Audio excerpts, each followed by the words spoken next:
Yeah. So let's get welcome back, everybody, to Cine-Men. Before we dive into this week's episode topic, the movie that we're going to be talking about, I want to talk about this weekend's new release that I saw, which was Supergirl. I really liked Supergirl. My wife and son also really like Supergirl. It did not do very well at the box office. And I got into some arguments online. What do you think is the reason it did bad? Is it the political, like, girl is major character BS, or is there something else that, like, it did poorly just because of movie poorly? I mean, I think that a lot of people who even were inclined to like it think it's not great. So there's that. But I also think that the like pre-release hate was as big of a noise as that's the more what I'm talking about. Yeah. Was the pre-release hate like the girl boss thing, or was it something else? Well, it was a lot about her looks.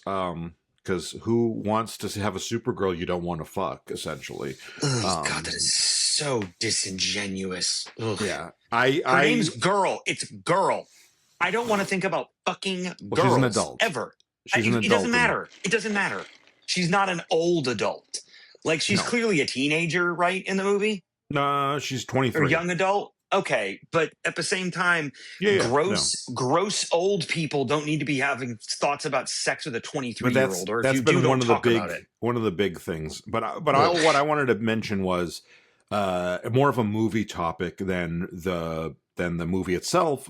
Is I saw a lot of people saying this is what happens because it had bad box office, or not great box office this past weekend, and technically it's an opening weekend flop. And they were like, this is what happens when you make a bad movie. And I'm like, no.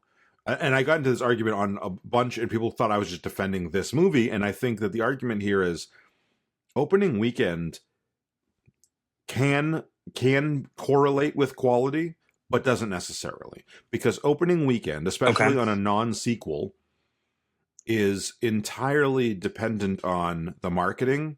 And in this case, in a lot of cases lately, the politics around the movie. Yeah. Because there are, there are reviews 3 to 4 days early, but like, think about all the movies that, there are movies that come out with huge box office opening weekends and then they drop off because they suck.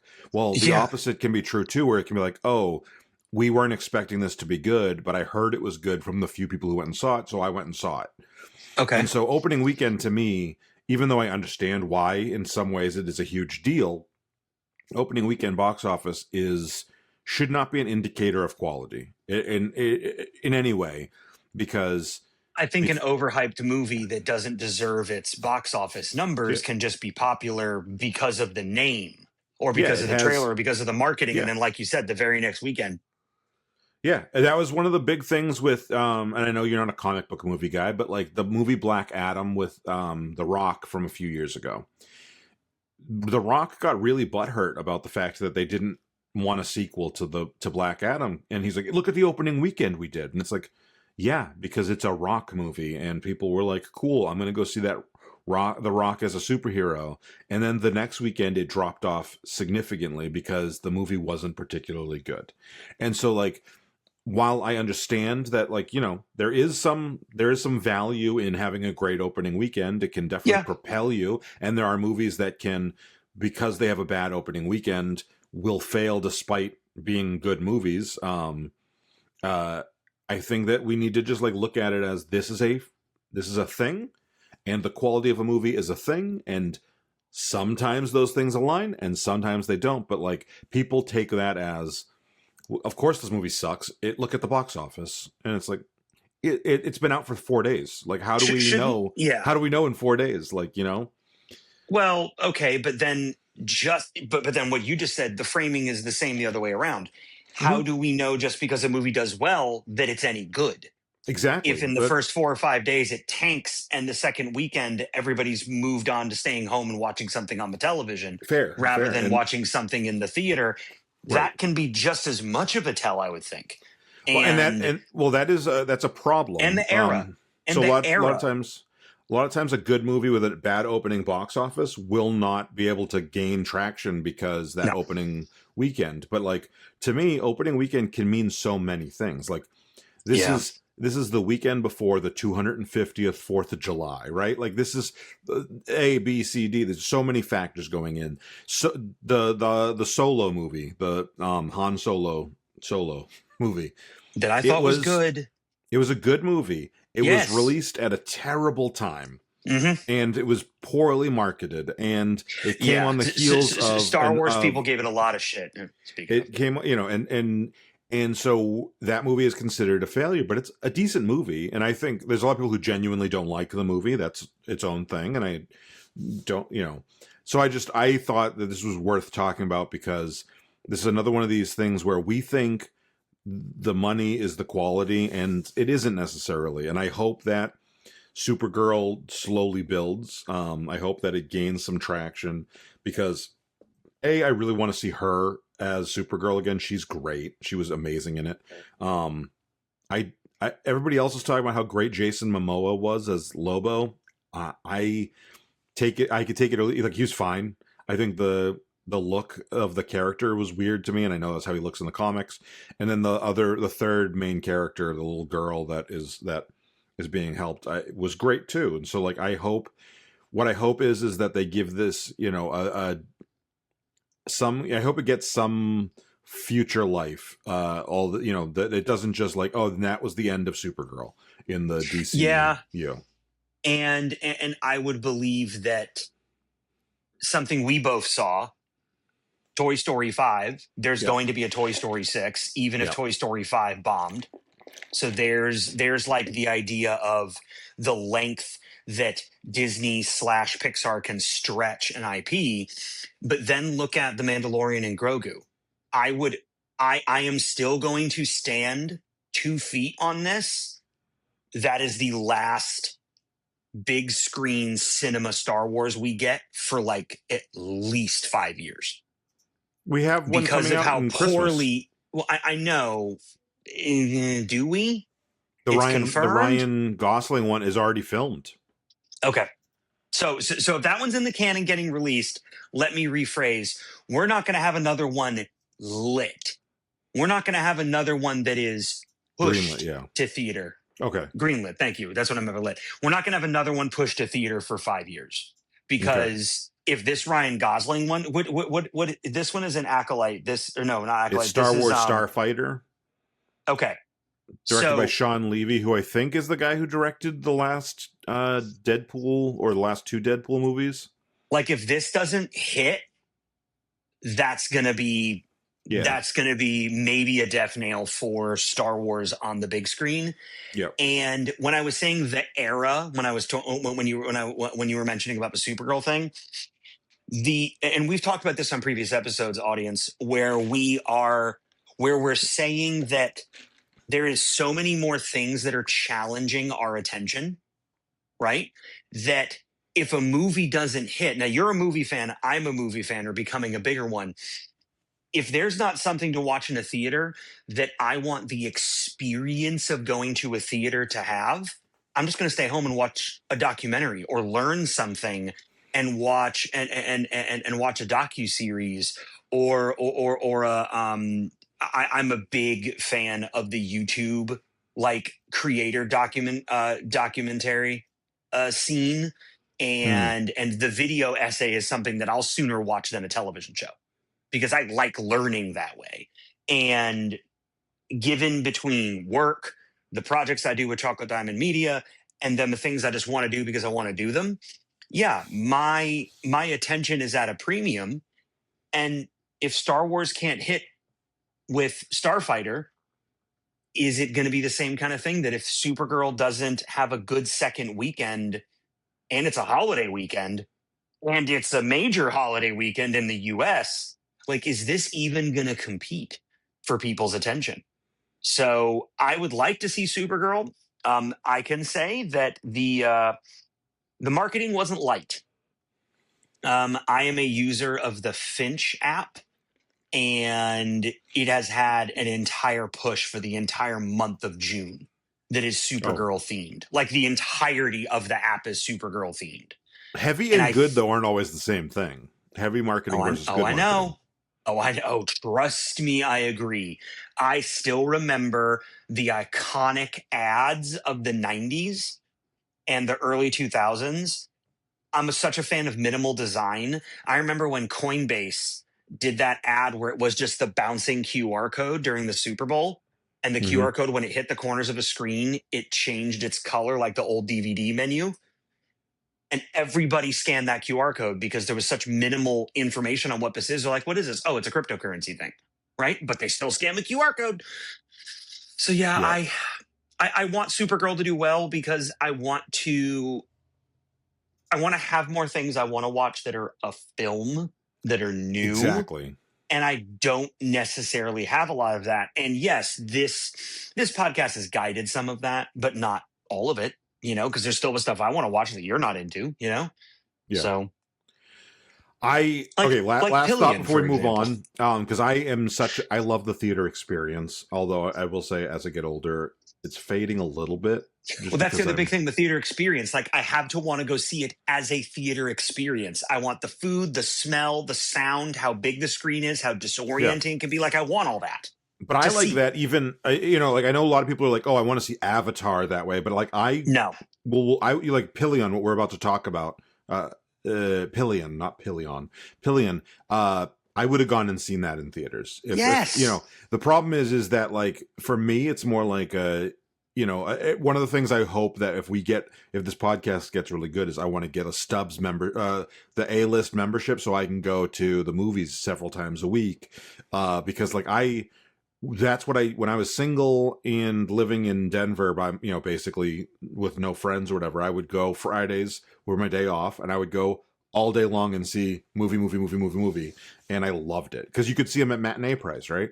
Mm-hmm. Now I'm busy, like, we're busy, but also like the cost of it is kind of expensive, to be doing too often. So like so you do kind of start prioritizing, the big ones instead of like Pillion or, movies that I would be like very happy to go see in theaters. So, all right, with that, let's get into this week's episode. Is about the movie Pillion.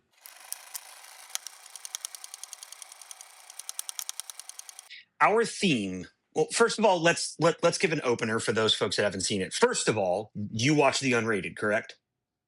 I did not. Oh, okay, I did. So our theme for Pillion is how do we film sex in a movie, right?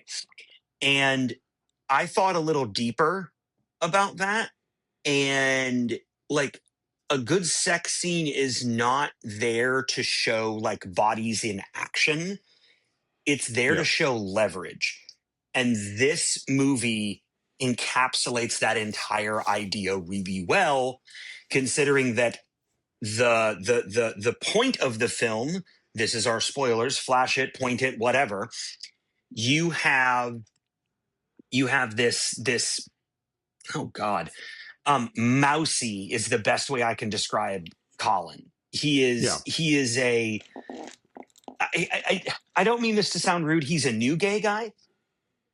And I say new in the sense that I don't believe that his relationship with Ray is his second, third, or fourth encounter with a man intimately. But at the same time, I don't believe that he's a stranger to being gay. Like, he knows he's gay. This is not him finding himself. I'm not confident that I agree. I think he's definitely a wallflower. And so, he's a wallflower in every sense. So, like, it's hard to tell if he has had any relationship. He may have had a very vanilla gay experience. That's more what I mean. Like this Colin's experience with being a gay man isn't new to him, but this dynamic that he has. Yeah. Oh my gosh, now I'm thinking, is this really his first? Because later in the film, is that really his second? Or is that really his him acting on his known like experiences. Good point. So in Okay, Pillion, I know where you're going. I think you were initially right. I think this is his first submissive like it's his relationship. first big, yeah, it's his first big like DNS relationship, right? Yeah. Obviously, it's his first one for that because there are so many opportunities where Ray, played by Skarsgård, has to just lay down the law or challenge him being a brat. Well, especially in that one scene where he is a brat. But him challenging, like him questioning things, Right. those are just innocent, like I'm feeling out the where the fence is kind of Right. early on. But then later he has the brat mentality, which in a classic dom and sub relationship, the brat is it is a known archetype in Mm-hmm. these relationships, but he doesn't personify that because he doesn't come into his relationship with Ray challenging him right away or challenging his authority. Right. So in Pillion, which Mike and I learned is the name for a seat on the back of a motorcycle, and often in the dom in the BDSM or dom and sub environments, it's called the bitch seat. So it is the tiny second seat for a passenger on a motorcycle. Okay, I want And to interject because you said a lot, and I want to start talking about some of the things. So you said how we show sex, and I really think that showing and depicting are not or how we film sex is what you said. I kind of want to talk about how we depict sex in movies, and when I no, and say I'm agreeing because that's where my notes went. Is right, like, how do we depict it? How is it used as leverage? How is it used so as a function, not as an act?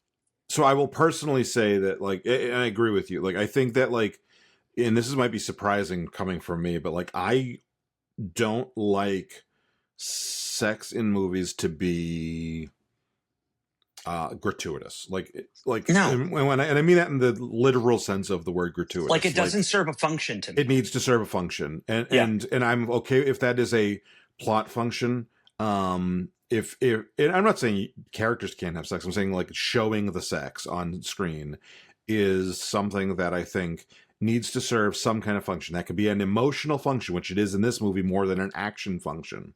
yeah, I think there is like this shows character. This is a kind of a character study almost as much as anything else, and yeah. it's a character study through sexual exploration.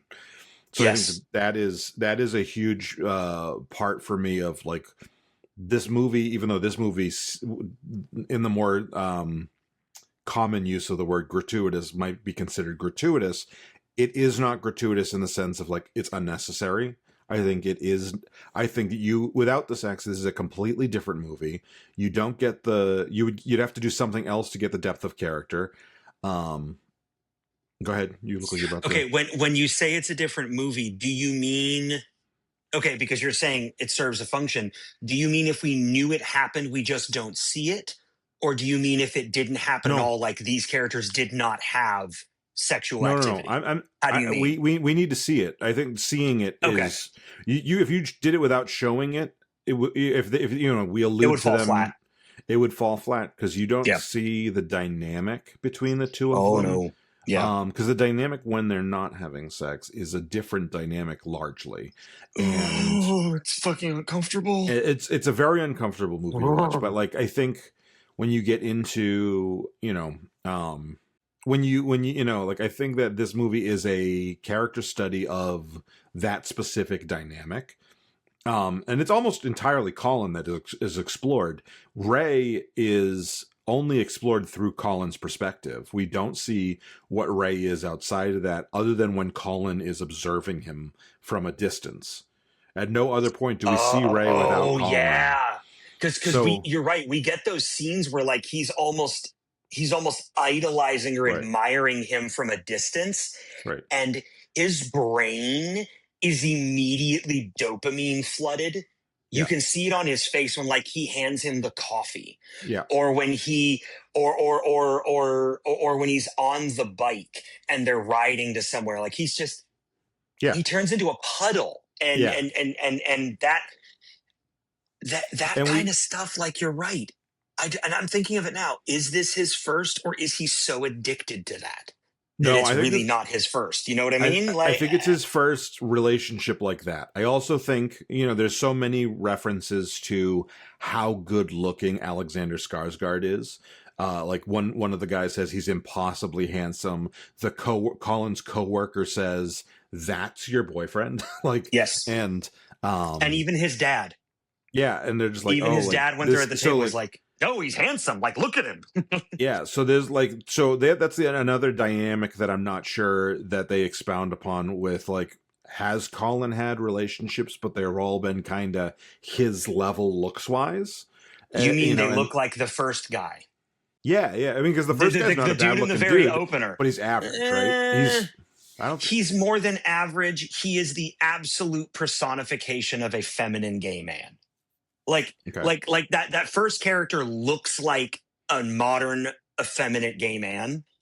And okay, Colin's not effeminate, but he's not super masculine. yeah, Alexander Skarsgård, or Ray in this movie, looks like a model because he probably is one, because we never know what Ray does for work. It no, is a mystery, and it's kept that way. And like, I believe that Colin and Ray are like negotiating their identity, their power, their desire, but even their embarrassment and control over each other or with each other. And you're right. If we didn't physically see the sex, we wouldn't, as the audience, really click with it as much. Like, right, if it was 1950s and we knew that guy beat his wife and that's why she's cooking him dinner and submissive in the next scene, like, we all think that's what happened, but we don't have to see it to know it.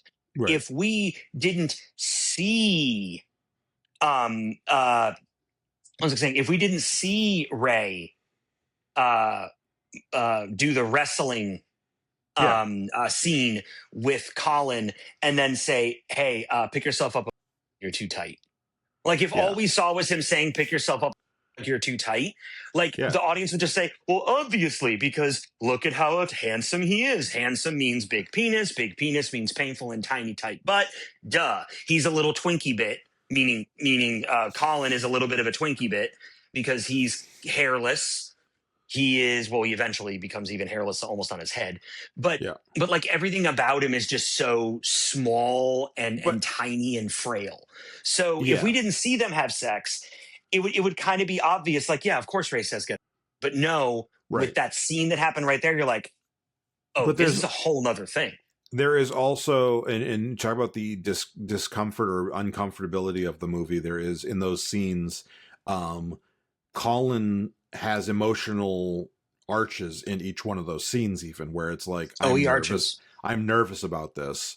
Is like it's a very vulnerable position, and the vulnerability would be lacking if we did not see the sex scenes. Not to say that there wouldn't be some vulnerability, but the vulnerability the way it is, because it's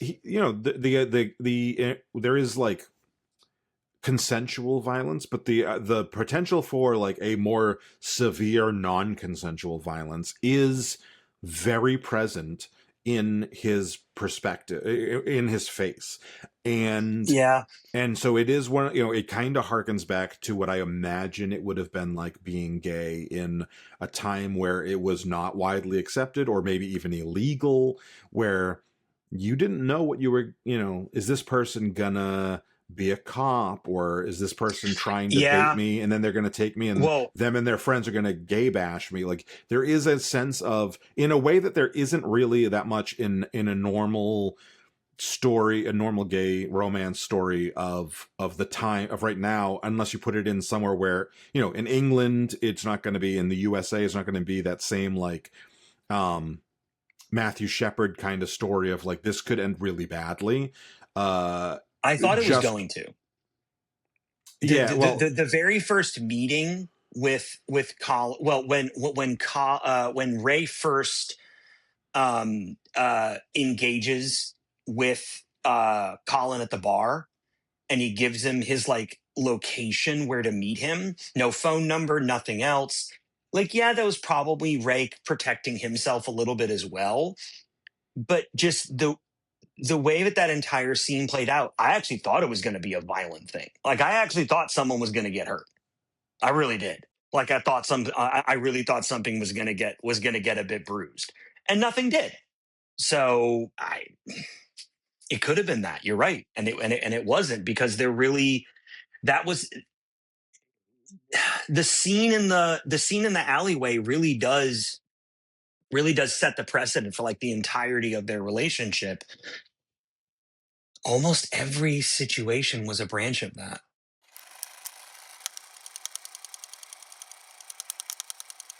Pillion is a good movie for for our conversation, because it doesn't treat the sex on the screen as like a reward or a scandal or even like a fan service.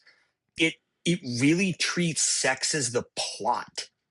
Like, it genuinely is a major part of this film's entire story arc, because even the sex changes as the two characters' relationship grows. Like, even that grows over time in the methods, the frequency, the positions that they're in, whether physically or emotionally. Like, that even evolves.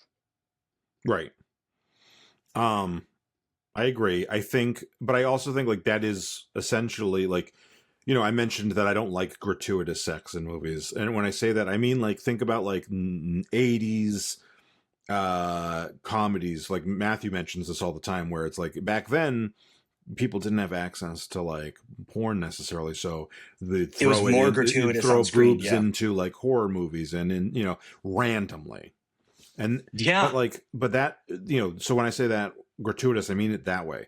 But sex is a very important dynamic in the average romantic relationship. And so like having a relation, and when you're talking about romantic growth and sexual, like a coming of age and sexual awakening and all those things, it is not impossible to show those things emotionally without showing the sex, but like it is a different thing. And so like Yeah. like, again, I think this is a complete character study of Colin.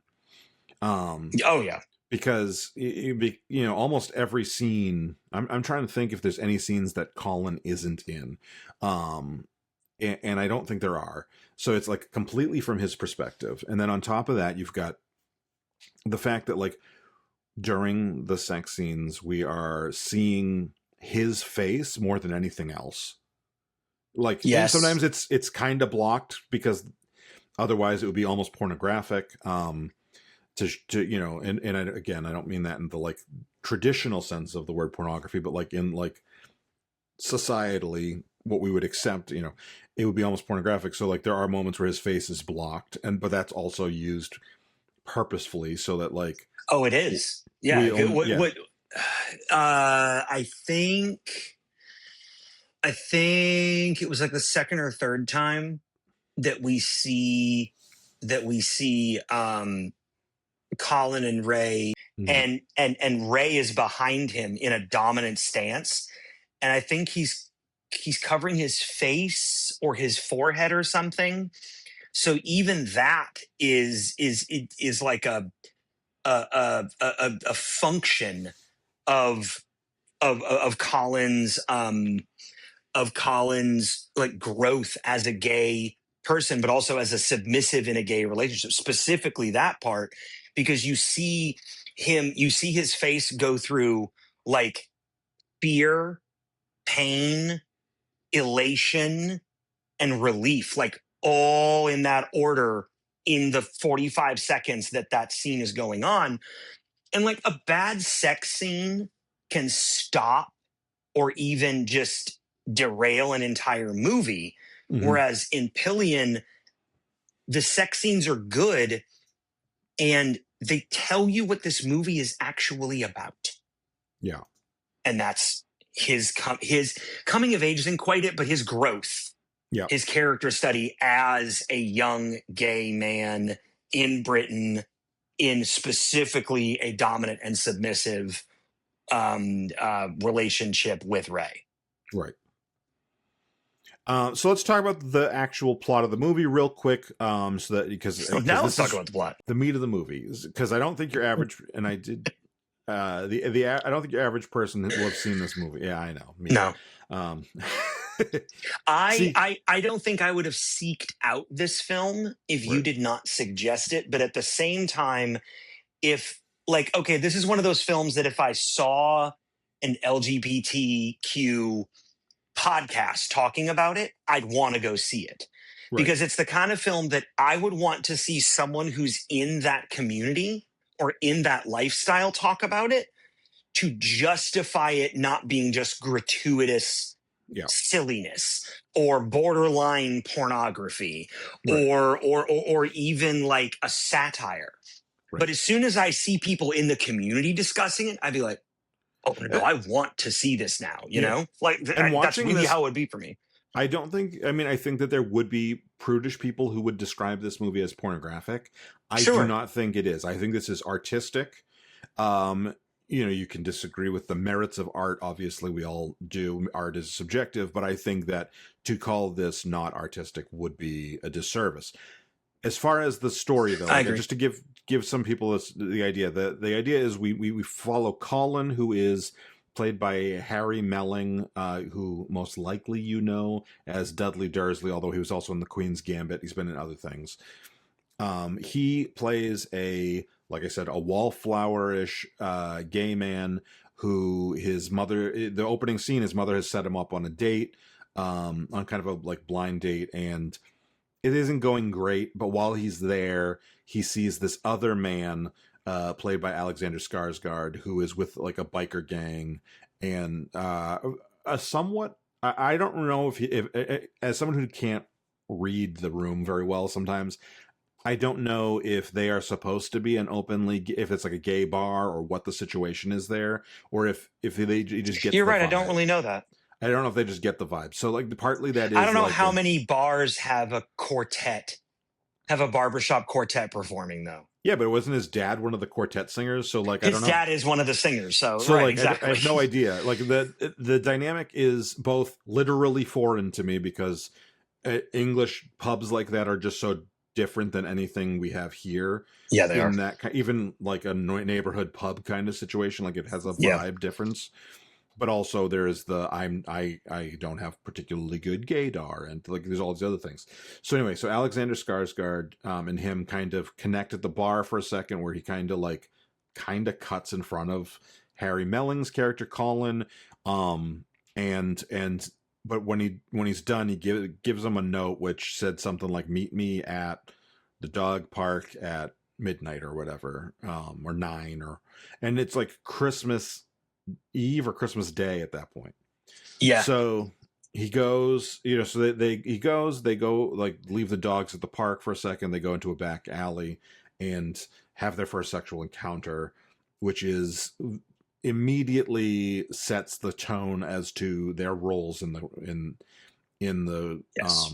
he makes him lick his boots and then perform oral sex. Mm-hmm. And then throughout that, we see that they start to form a more genuine relationship than just like a hookup. But in that same dom sub dynamic. And then we see as it moves on, and Colin wants more out of it. He wants more romantic connection. I was about to say he wants more like. Yeah, he's looking for more emotional intimacy. Yeah, and he's okay with the dynamic, but he's okay with the dynamic, but he wants more. Yeah, exactly. Yeah, and so then we see he goes into, like you mentioned, a brat mode, because right after his mother's funeral, which Ray does not go to, he basically is like, I want a day off of being your sub, and I want us to just have like a good day together every once in a while, where I'm not like cooking dinner for you and laying on the floor in front of the bed. He sleeps on the floor because that's where Ray wants him to sleep, in just his underwear and like a blanket. And Yeah. then when And he wakes up, the alarm is not even in the bedroom, as not to disturb Ray, who, by the way, Ray's wants to always make up sure that though. Ray is always awake. That's true.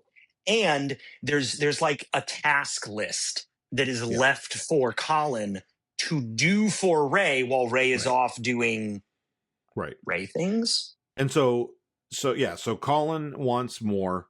And when he has this brat moment, he steals the motorcycle after Ray basically says, we're not doing that. That's not that dynamic. And he steals the motorcycle, goes off on a ride, and then he wakes up the next morning on the stairs because he can't get back in the house. And Ray says, "Let's go do you're taking a day off, blah, blah, blah." And he gives them this like beautiful, romantic, sweet day. It is like the perfect day. It is one of my favorite parts of the movie because it's just so like And I was I so was so happy. waiting for it to be passive aggressive the entire Yeah. time. I'm thinking that Ray is gonna like be like, see, this is what you get, like go into his dominant mode, but no, it's like genuine the entire time. The Really genuine. the flirtiness at the moment when they're like doing like he's teach me how to sing. Teach me how to Oh, sing. I And he love goes, that. And then I he think I sings to sing those just two as good ladies. as you. Let's go ask Yeah. these two ladies. And then they're like, clearly Colin is the better singer. And he's like, did you pay them? It's so like, it was so cute and it was adorable. Yes. And we will get to it in studio notes, but there's that is kind of where I think a lot of the feedback that you see in the trailer, the quotes come from, is that day, because they don't fit in the rest of the movie. And so then, they have this perfect day. They go to bed, and Colin never sees Ray again. Ray leaves without so much as does he give him I don't think he even gives him a note or anything. No, there's no note. And not only that, the house is cleaned out. Yeah, he fully ghosts he doesn't just ghost him and say, don't talk to me anymore. No, he literally like picks up and moves house. He leaves the biker gang. Like Colin goes to the biker gang. He goes to them. Leaves. Yeah. I know he goes to them and asks, but I think they're protecting him because even they said Ray does Ray things. Yeah. Like that's one of the lines they give him when he's going around with his dad trying to find where Ray went. I'm not saying that they're protecting him, but I do notice that the entire rest of the biker gang, which also is literally in this same lifestyle, all of them, especially you notice that on the camping trip. Yeah. Like Ray's even a bit of a mystery to them. Oh yeah. Yeah. A bit. He is the most mysterious and the most austere of all of these people, because the little bit of interaction that Colin has with the other subs and the other doms that are in the biker gang, it is even he's even unsure. And also he's like the other subs. He is. But then you even see that jealousy come in when they're on the camping trip, and Ray asks for the other guy's submissive. He's like, hey, because they're playing chicken, and he's like, hey, can I borrow? I forgot what he said his name was. Hey, can I borrow him? Don't pout, Colin's dropping the ball. What? He says, don't pout, Colin. Yeah, right. Don't pout, Colin. And Colin's walking around like, So he leaves, and that's basically the end of the movie. We do see, a little bit of Colin mourning that and like feeling confused and abandoned. And then finally, it's the next Christmas, and he's kind of like, okay, I'm going to go on a dating app, and I'm going to write. I have a talent for not submission, but for dedication, and he basically finds a new dom, and brings him oranges. Yep, it brings him oranges. He ties his shoe when he realizes his shoe is untied. The guy's like, "You're early," like warning. Oh, I love it. He says, "You're early," setting up and we don't know. Like, is that going to be the same ending? We don't know, but it's the point is that Colin is feeling his own sense of who he is, what his dynamic, what his kink or role in a relationship is, and he's saying, I'm gonna give it another try.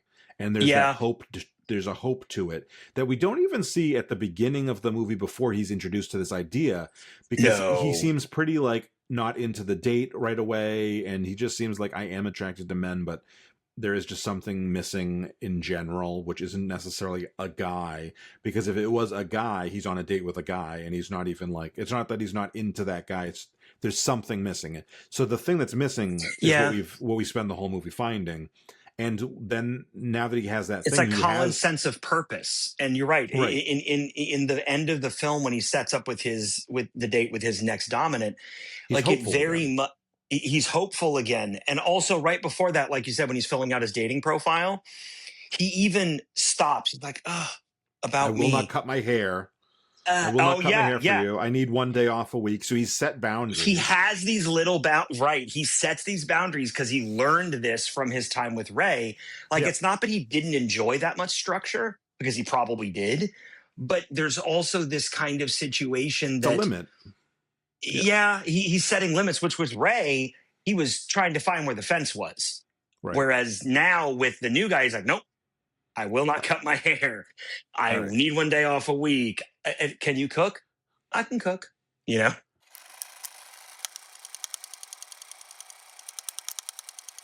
Okay, for what this movie got right, I think that it did. There was nothing in this movie that did not feel genuine to the characters. This was I agree. again, a character study. I think we understood that every character felt lived in and real, and the mother was protective the way a mom is, and it's very, at the beginning she's like, oh, he's so handsome, blah blah, and then when she starts to see a dynamic that is troubling to her, she is protective and fierce, and the dad is Ray's line is so fantastic at the table. I do love that line. I have literally said that to people. Like your comfort for what he wants is so ignorant. Like it's so unimportant. I like. I thought you were talking about the line before that, whereas when she says, "I don't like the way you treat my son," and No, goes, that's what I'm talking about. And then Ray's response is like, "It's not for you to like." And then his follow up is, "You being concerned about what he wants for him is insane." Like I think he says it's ignorant. I think he does. Yeah. And so I think there is a moment where he crosses, to me, the second half of that line crosses a boundary, because the first for half, just his mom, no one else. No. Let me explain. The first half of that line, 100% agree with. The it's not for you to like, is fine. When he says, I think it's ignorant, it's like, no, concern for your child in what is a potentially abusive relationship, which there is a lot of potential for abuse in this if not handled correctly, is a genuine concern. And Ray having such secrecy and such a lack of intimacy in that, we don't know what Ray does, because Colin doesn't know what Ray does, and we don't, and he fought the idea of coming.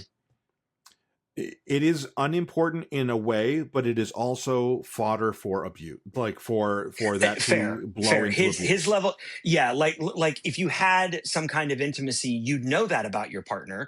But then at the same time, I really believe, like, what does it matter what Ray does? It doesn't. See, Ray washes his motorcycle. That's what Ray does. Like right, but it is unimportant. I think we see at the end that it was important, because we see how easily Ray is able to just disappear from this life.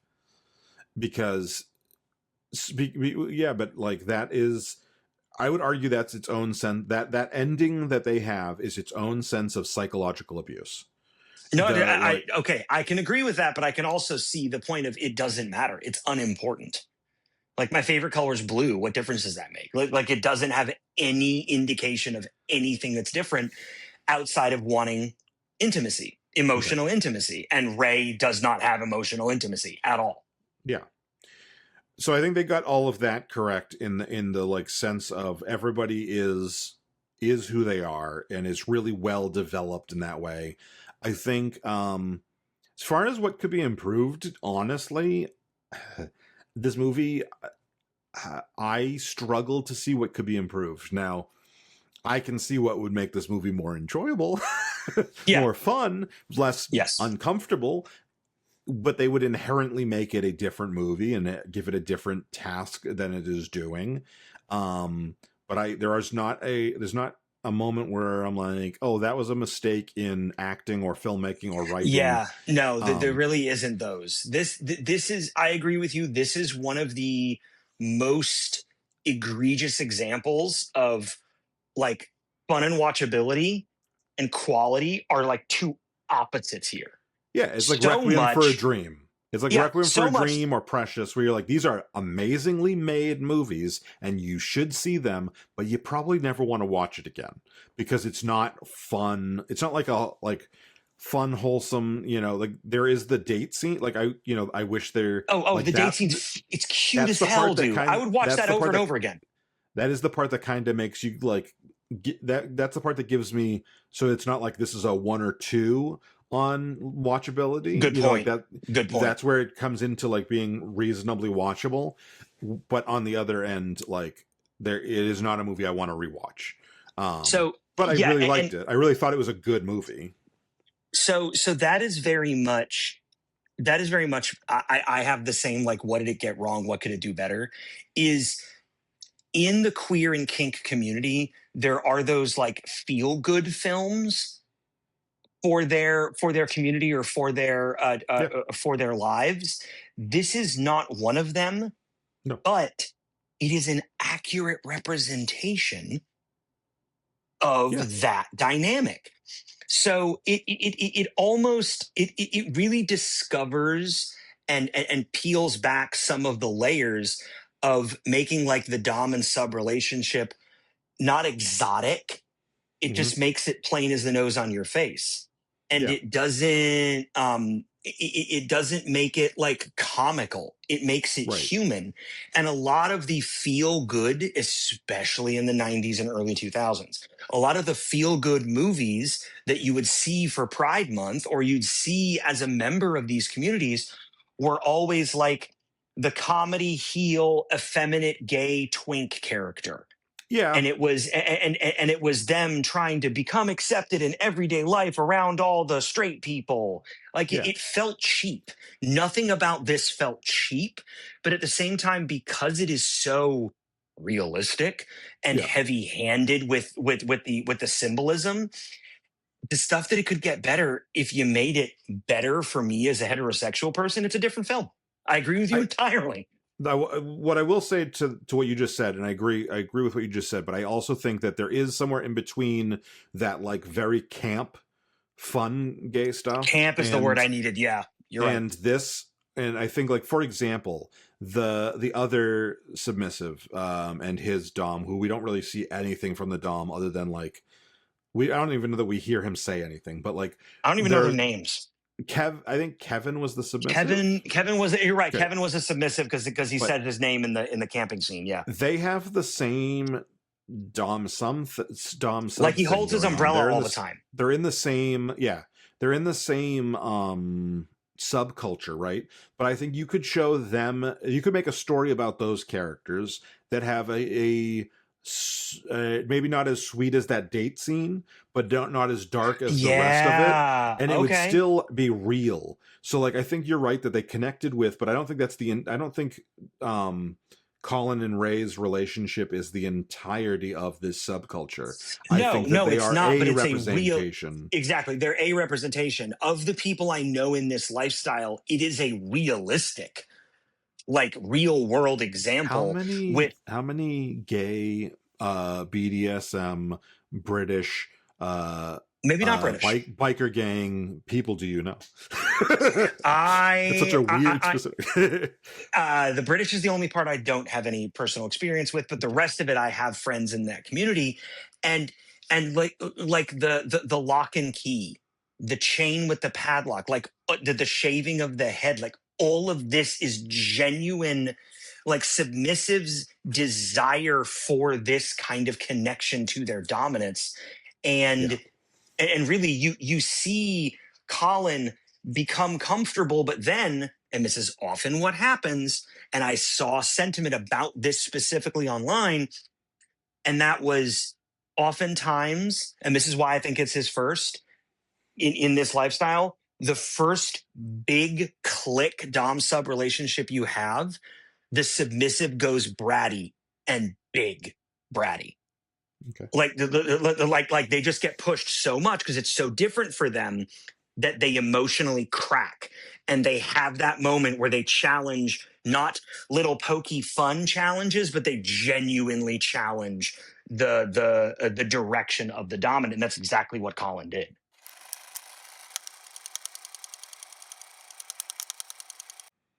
The I problem don't with have the any set, hot takes, but you if, I don't have a hot take. I have a I have a hot take filmed or clothed as a critique, okay. and I wrote it down because I liked it so much. A bad sex scene shows bodies. A good sex scene shows leverage, and that's something I said early on. And it's not it's not to say that this film didn't encapsulate that, but it could have had some of this and still explore that other two of the biker gang and not have it feel so like wincy, like, oh God, is that really what they're about to? Nope, nope. Okay, they're doing that. You know, I a think kind that of a feeling. I think it was purposefully from Colin's perspective 100%. Oh yeah, And yeah, that's why we don't go explore. I think that the winciness is it's new to Colin, and so it's new to us as an audience, and everyone around Colin who's kind of like his mother, who is witnessing it, who wants to support Colin, who also wants to protect Colin, is in that yeah. same boat that we are. And I so like how like she they're gives him. She gives Colin her husband's jacket. yeah. She's like, "Here, honey, wear this. It's It's leather. leather. It'll look right." Yeah. Um Like, oh, okay, I have a hot take. The problem with sex scenes is not that they are too many; it's that too many of them are dishonest. And the in sex scenes yeah. in Pillion are honest. They're Yeah. functional. They serve a purpose not only to develop the characters of Ray and Colin, but even to accurately explain the Dom sub relationship, even outside of homosexual relationships. Yeah. Because the dominant and submissive relationships in heterosexual couples or bisexual couples are exactly the same as this Yeah. in the roles they play, right? Yeah. And that part's pretty accurate. So I wanna take a moment to talk about the we in our studio notes section we have written down to talk about the reputation or place in film history. This movie's less than a year old, so there isn't that yet. But if we watched did you watch the trailer before you watched the movie? No, No, in the I read the trailer. description Hmm. and I watched a couple of like short form contents about people discussing it, but that's all I saw. That's like preview stuff. Okay, in the trailer there are quotes from critics or whatever, and one or two of the quotes are how this is one person literally said this is the most romantic movie ever. And I think, well, that's when I was saying earlier about like Not wrong. that scene between the two of them is so romantic and so sweet, but the movie as an entirety I don't see as like a romance movie as much as I see this as a character study. And I think that like to like the rest of the movie, even though it's like it's not for me to like, it's for Colin to like, I just don't see as necessarily romantic. And that could be my own personal, like I'm not in that kind of relationship even in the So heterosexual level. I think that it's just a okay, matter of go ahead. okay. So think of romance as you and I are not in dominant and submissive relationships. We're not, right? We're not even in playful ones with our partners. Now, in the sense of like romance, oftentimes in romance, understanding boundaries and learning about your partner and learning what makes them tick is part of getting to know that person. So, calling this the most romantic movie is it's doing a lot of lifting, but at the same time, you are seeing just in a more extreme example, Colin learning what Ray likes and Ray making it clear what Colin can do. And that is growing the romance between the two of them in the way that they in the way that they interact or learn about each other. And that's part of romance. Like when you learned about your wife or when I met mine, like it's the same kind of thing. We learned what this other person likes and those memories stick with you. Okay, And okay. In that sense, I suppose this is a romance the way Casablanca is. right, They don't exactly. end Yeah. up together in the end. Yep. But there is this romantic journey, and we understand the dynamic. Yeah. And so I suppose, but I also just think that like it calling it that is weird to me. Like that this is the most Fair. romantic movie ever Fair. is a weird thing. But I can agree with that.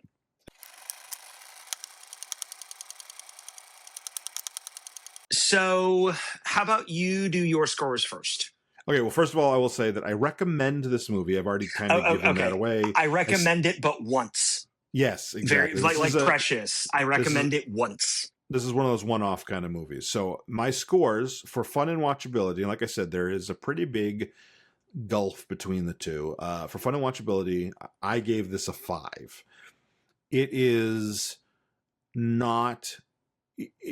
It's not as uncomfortable as Precious or as Requiem for a Dream in that sense of like the entire thing is from start to finish. Because of the subject matter, you think is why, or no? Because there's that sweet scene in the middle where you have some hope that it's gonna end, that they're gonna end up together, yeah. and there's like that. Yeah. That is the thing. If you took that out of it, it would be like, what's going to happen the entire movie, and not in like that like action, you're not like in an action movie like what's going to happen, but more like, is this going to be a train wreck kind of thing? So that's why I'm giving it a 5, because it there was that moment that kind of redeems it. It brings it up from a 1 or a 2 on that like discomfort level. Okay, you go ahead. Oh, so you changed your score to match mine. No, I did, and here's why. As you were discussing it, when I think of fun and watchability, we're oftentimes thinking of rewatchability. Yes. I want to see Rocket Man again. Yeah. I want to see Hell or High Water again. I would rewatch American Fiction or even Tick, Tick, Boom, or what's another one we gave a 9 to? Up A Christmas Carol, because it shall not be dethroned. But there are so many scenarios where, like, perfect example. The reason that I went from a 6 down to a 5, like you did, is because if I have to give a disclaimer to why you should watch this, it's clearly not that fun of a movie, even to movie nerds. If I have to say, now it's good, but like, there's so many of these scenarios where you're right. Like I really want to think that I have to be delivering a caveat. It can't be that fun, and it can't be that rewatchable. So I stuck with a 5. I will say this in defense of my 5 also, is that if somebody wanted to watch this, I would rewatch it. I'm not dissuading them. No. Yeah. If they were like, Mike, do you want to go? Like, if this was playing at a theater again or whatever, and they were like, Mike, do you want to go see that movie? I'd be like, I've seen it already, but yeah, I'll go with you.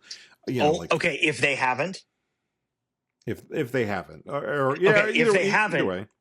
Well, no, because I was about to say, because if they haven't, I'm going to be entertained by their experience. So yeah, I would absolutely say, oh, you want to go see it for the first time and I have already? Oh no, we're doing this. But then in the case of both of us a second time, you're a special kind of fun.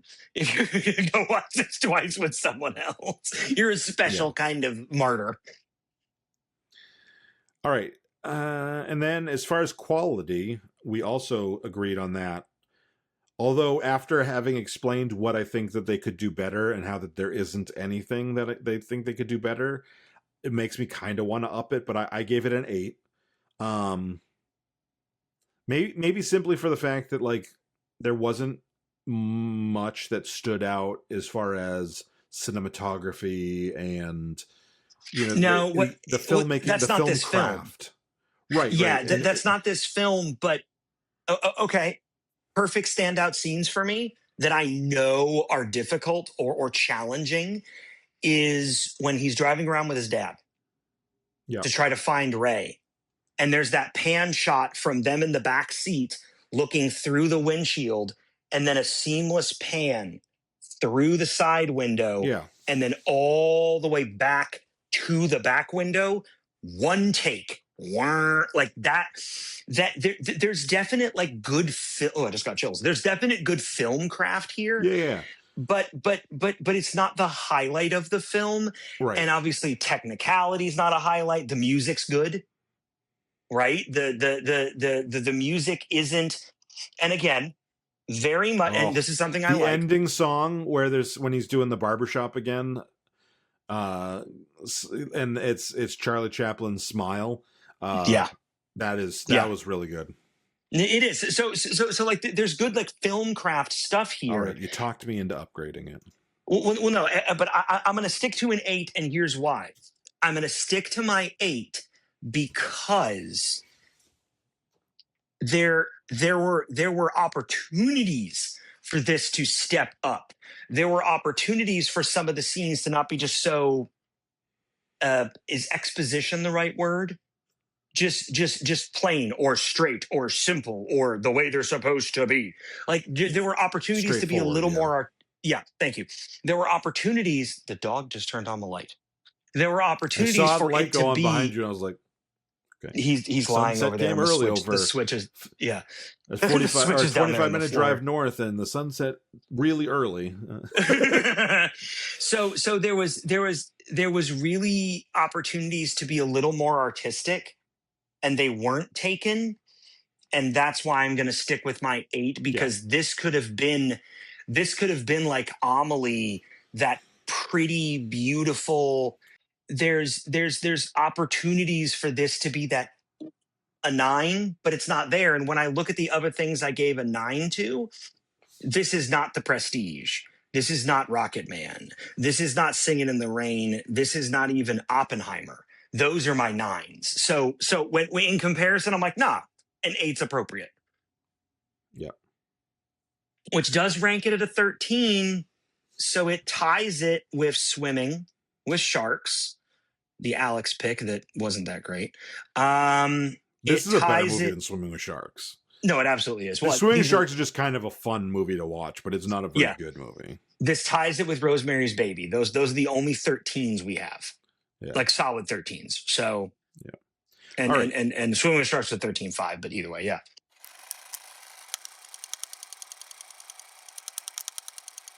Alex has picked a movie that I haven't seen in a very, very long time. Doesn't have Kevin Spacey. Hopefully, isn't from the 90s. Nope. American Graffiti. So if you want to see American Graffiti, you should like and subscribe below so that you'll get that alert letting you know when the American Graffiti episode is out. You can go ahead and watch that on Netflix. That's where we're going to be watching it if you want to watch along with us. If you want to watch Pillion, this week's movie, that is on HBO. Both rated the unrated's on HBO too. And Alex says I did find out the difference is the rated version is the American version and the unrated version is everywhere else. And there's about a minute difference, and it is mostly some full frontal nudity. That is the difference. It's not major scene stuff, but it definitely adds to the gravity. Right. For me, if you want to watch those, you go on HBO. Like and subscribe, like I said before. Like and subscribe, comment, let us know any movies that we should be hitting soon. We're not right now doing any themes, although I have some themes that have clicked in my head recently that Alex and I may be talking about. We also are going to be getting ahead a bit for because I'm going on vacation, so like we're recording next week's episode tomorrow, which means that for Patreon, we have a Patreon package for $26. You get the whole year of 2026 episodes as soon as they're done editing, which means that next week's episode will actually be on there before this episode is available, before you're seeing this episode available for Patreon. Get a twofer. So you could like literally go on right now and see next week's episode as you watch this. So that's pretty cool. And there's a chance that we'll be getting ahead on the next episode after that pretty quickly too. Because like I said, we're trying to get ahead. And so that would be pretty cool if you want to do that. If you don't want to do that, go to patreon.com anyway. I'll link below, and you can just subscribe to get notifications when stuff comes out in case it's interesting to you. All right. Thank you for watching us and talking about talking about cinema with us. And Alex, do you have any last thoughts? Last thoughts. Pillion Pillion's worth it to watch over other classic LGBTQ films when you want something that is more of a challenge and not more of a feel good, because the feel good ones feel a little soft and almost fake and like they have an agenda. This is telling a story. Right. And that's why I liked it.